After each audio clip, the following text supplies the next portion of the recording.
14 skyrius. Tada Viešpats tarė Mozei: liepk izraelitams grįžti ir apsistoti priešais Pihahirotus, tarp Migdolo ir jūros, priešais Balcefoną, įsirenkite stovyklą priešais jį prie jūros. Faraonas tuomet pamanys apie izraelitus. Jie klajoja be tikslo po kraštą, dykuma jų nepaleidžia.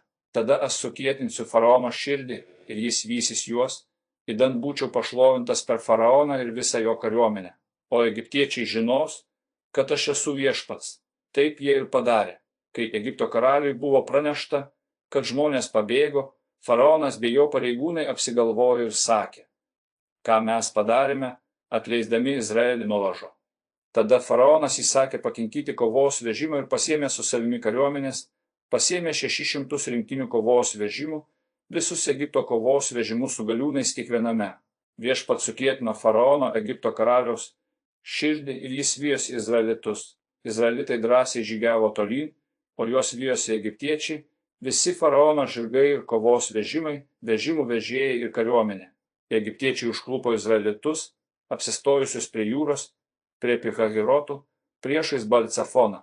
Faraonas jau buvo arti, kai izraelitai žvalgydamėsi pamatė, kad egiptiečiai juos vejasi. Siaubo apimti izraelitai šaukėsi Viešpaties. Mozei jie skundėsi: nejau nebuvo kapams vietos Egipte, kad išvedei mus mirti į dykumą. Kągi padarei, išvesdamas mus iš Egipto?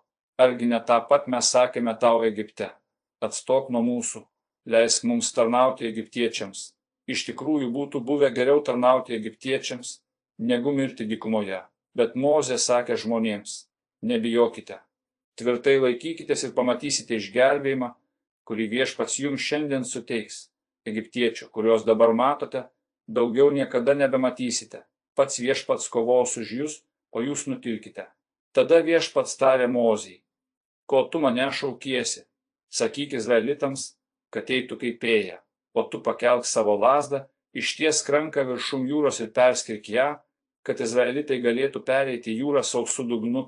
Tada aš, sakau tau, sukietinsiu egiptiečių širdis, kad jie eitų iš paskos.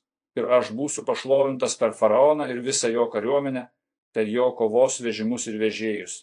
Egiptiečiai žinos, kad aš esu Viešpats, kai būsiu pašlovintas per Faraoną, jo kovos vežimus ir kovos vežimų vežėjus.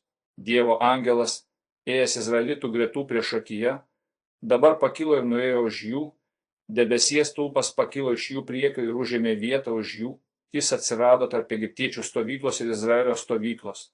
Debesis tapo tamsus, todėl naktis praėjo taip, kad vieni prie kitų negalėjo prisiartinti per visą naktį. Tada Mozė ištiesė ranką viršum jūros. Pučiant stipriam rytų vėjui per visą naktį, Viešpats nuseklino jūrą ir pavertė ją sausa žeme. Kai vandenys buvo perskirti, izraelitai žengė į jūrą sausumą, vandenims sudarius sieną jiems iš dešinės ir iš kairės. O egiptiečiai vydamiesi žygiavo paskui juos į jūrą visi, Faraono žirgai, kovos vežimai ir vežėjai. Atėjus ryto sargybos metui, Viešpats metė žvilgsnį į egiptiečių kariuomenę iš ugnies ir debesies stulpo ir sukėlė klaiką egiptiečių gretose. Jis taip įklampino jų vežimų ratus, kad jie vos besisuko. Egiptiečiai tarė: bėkime nuo izraelitų, nes Viešpats už juos kovojo su Egiptu.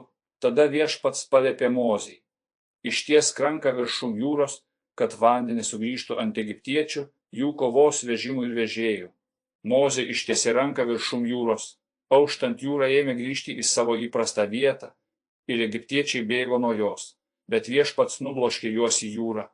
Vandenys sugrįžo ir paskandino jūroje kovos vežimus ir vežėjus, visą Faraono kariuomenę, žygiavusią paskui izraelitus. Nė vienas jų neišsigelbėjo, o izraelitai perėjo per jūrą sausa žeme, vandenims sudarė sieną jiems iš dešinės ir iš kairės. Taip Viešpats išgelbėjo tą dieną Izraelį nuo egiptiečių. Izraelis matė gulinčius negyvus egiptiečius ant jūros kranto. Pamatęs galingą ranką, kurią Viešpats pakėlė prieš Egiptą, Izraelis pabūgo Viešpaties ir patikėjo Viešpačiui ir jo tarnu Moze.